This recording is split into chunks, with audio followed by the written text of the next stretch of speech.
The fifth thing Umar bin Abdul Aziz did is not only he surrounded himself with the ulama that were good, but also his majlis that is around him, he surrounded himself with people. He told them, number one, no ghiba in my majlis. You want to talk about someone? Talk about someone. No, not here. Number two, you do not complain about someone to me. You complain about their deeds, not about them. I don't want snitches. Come and say, no more. Namima. No namima. Had one man came to Al-Ma'mun Al-Abbasi, the Khalifa, the Abbas al-Khalifa. He told them about one of the pious scholars. So Al-Ma'mun summoned that scholar. Come here. They brought him. He says, I'm going to kill you. He says, why? He says, you've been saying this and this about me. He says, I did not say that. He says, no, the one who's trustworthy told me that. Al-Ma'mun told him. The trustworthy person told me that. He told him, Ya Amir, the trustworthy person does not do namima. Trustworthy people don't do namima. No namima, no ghiba. And he says, if you sit with me, you remind me with Allah. He gave an assignment for Muhajir, his assistant. He says, Ya Muhajir, your assignment is whenever you see me swerving, you say, Ittaqillaha ya Umar. Have taqwa of Allah, Umar. So every time, shuf, his assistant, Muhajir, feels that Umar is not swerving, he says, Fear Allah, Umar. Ittaqillaha ya Umar. And Umar then corrects himself. This is important. Now you might see, well, Ittaqillaha ya Umar. Didn't we hear that somewhere before? Didn't we hear that from the woman, the layman woman who stood up to Sayyidina Umar bin Khattab radiyallahu ta'ala anhu in the middle of the crowd, and she told him, Ya Umar, what do I follow, what Allah says or what you say? Ittaqillah ya Umar. Wa Umar, what did he say radiyallahu anhu? Umar bin Khattab al-Faruq, he says, al-mar'a is right, the woman is right and Umar is wrong. Same? Do you see it same?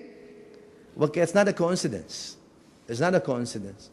Umar bin Abdul Aziz is actually of the offspring of Umar bin Khattab. Let me remind you. Do you remember the story when Sayyidina Umar bin Khattab radiyallahu ta'ala anhu was going in the streets of Medina at night, and he overheard the conversation between two ladies, a woman and her daughter, inside their home, who used to sell milk. And the woman was telling her daughter, add water to the milk so it can be bigger amount so we can sell it tomorrow and make money. Umar is passing by in Medina. Add water to that's cheating. Man ghasha falaysa minna, Nabi sallallahu alayhi wa sallam says. Who cheats is not from us. The mother is telling the daughter, add milk, add water to the milk so it can be more so we can sell it tomorrow. And the daughter is telling her no because, don't you know that Umar made that illegal? Umar is enforcing that, and that's illegal against the law. The mother tells her, but Umar is not here to see us, do it now. But the daughter tells her, yes, but the Lord of Umar sees us.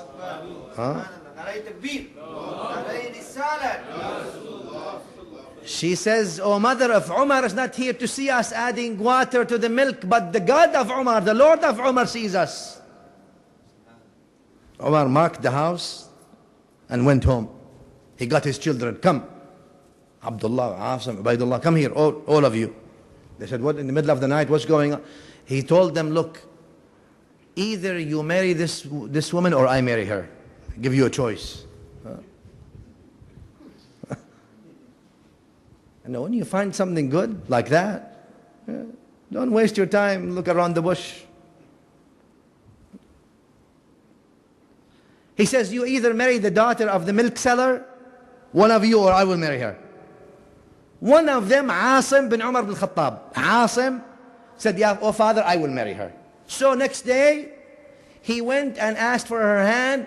The daughter of the milk seller married Asim bin Umar bin Khattab. Asim with her fathered a daughter named Layla. Layla is the mother of Umar bin Abdul Aziz. You see how it runs in families sometimes? Things like that, they run in families. Umar bin Abdul Aziz radiallahu anhu, obviously, when we talk about the reforming and all this, some people, they think, okay, that's good, he did well. No. I believe obviously he was a mujaddid in his time for those who did not know the truth. Why?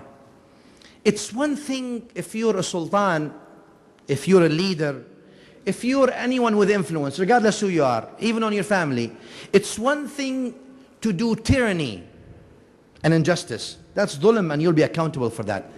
But it's totally another to give your tyranny a religious cover. Yani to make your tyranny, this is what our religion is. This is what Islam is this. Umar bin Abdul Aziz wanted to make a point that the people before me, even though my uncle or my grandfather, what they were ruling, though they were telling you this is Islam, this is not Islam. Be careful, don't be confused. What I'm trying to show you is what I think Islam is. And therefore, this is an act of reformation, renewing the deen for those who did not know their deen. Because the Umayyads at that time, they told them, look, everything is for Quraysh. Everything is for us. Al-Khalifa, no one can tell him, ittaqillah, no more. Ittaqillah only at the time of Sayyidina Umar bin Khattab and the Khulafa al-Rashidun, obviously. But after that, no more you can say, oh, fear Allah, oh Khalifa. No more. Otherwise, they will chop your head off. What do you mean? Who are you? Number two, you cannot even go to the Khalifa. After the Khulafa al-Rashidun, there's no way for you to go and meet the Khalifa. Remember where Sayyidina Umar bin Khattab used to sleep? Under the tree next to the Masjid Nabawi. If you want to find him, just go under the tree next to the masjid, you'll find him sleeping there, taking a nap.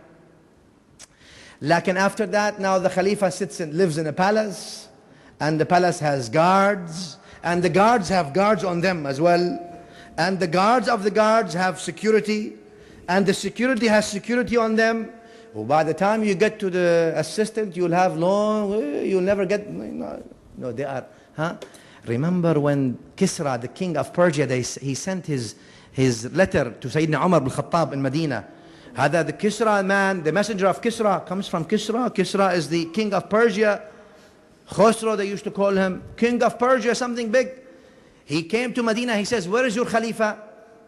I have a letter for him, from the king of Persia. Where is his palace? They laughed, palace? He said, you go find him sleeping under the tree over there. The messenger of whom? Messenger looks like a king himself. He went and he saw Umar bin Khattab really lying under the tree. He said 3 words, very important.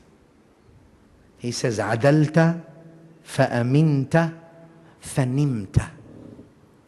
You ensured justice, adil, therefore you felt safe with Allah, therefore you slept comfortably. If you are zalim, you cannot sleep. If the people in the dunya are not going to catch up with you, the akhirah is going to catch up with you. You can't sleep, you cannot be comfortable. No? If there's something after you. That's the significance of Umar, is trying to revive this deen from the alteration that was happening before. He comes, he goes to the masjid. Before he goes to the masjid, he went to his wife. His wife's name, Umar's wife, Fatima bint Abdul Malik. Fatima bint Abdul Malik bin Marwan. Her father is a Khalifa. Her grandfather is a Khalifa. Her brother is a Khalifa. And her husband now is also a Khalifa. Imagine, this is the kind of woman she is. He told her, I would like to get you 2 things. You want to live with me or you don't want to live with me? She says, I want to live with you. He says, give me all your jewelry. Everything you have. She says, why? He says, all this jewelry was given to you. She said, no, they were given to me as gifts by my father. He says, yeah, but your father took them from Bayt al-Mal. Give them to me. Give him. You want to live with me or not? She says, yes. He says, give him. He took all her jewelry. And then he gave it to Bayt al-Mal. Then the palace he was living in, he reduced it. He went down to a room and lived in a room. And then he went to the masjid next day. After 3 days, he stood in the masjid. He said, look, number 1, everything that Bani Umayyah were getting are going back to al-Muslimin, to the all Muslims. And I started with my own household. My wife Fatima bint Abdul Malik, etc., etc., etc. One of the people, he said, one event, one Christian man came. He says, Ya Amir al-Mu'mineen, I would like you to judge according to the book of Allah, to the Quran. He said, why? He says, your cousin, Ibn al-Wala of the sons of the Walid, he took my land. So he brought that man, the Umayyads man. He says, how come he took his land? He says, I have this, an order from Abdul Malik bin Marwan, your grandfather, or your uncle. This is my land now. Umar bin Abdul Aziz told him, the order of Allah is more prioritized than the order of Abdul Malik bin Marwan. Give him, take his land. So they started saying all these things, and they start being disgrudged. He took no more now entourages, but Umar used to come with entourages, all these things. Umar bin Abdul Aziz tried to set back the clock to where the time of Umar ibn al-Khattab radiyallahu ta'ala anhu was.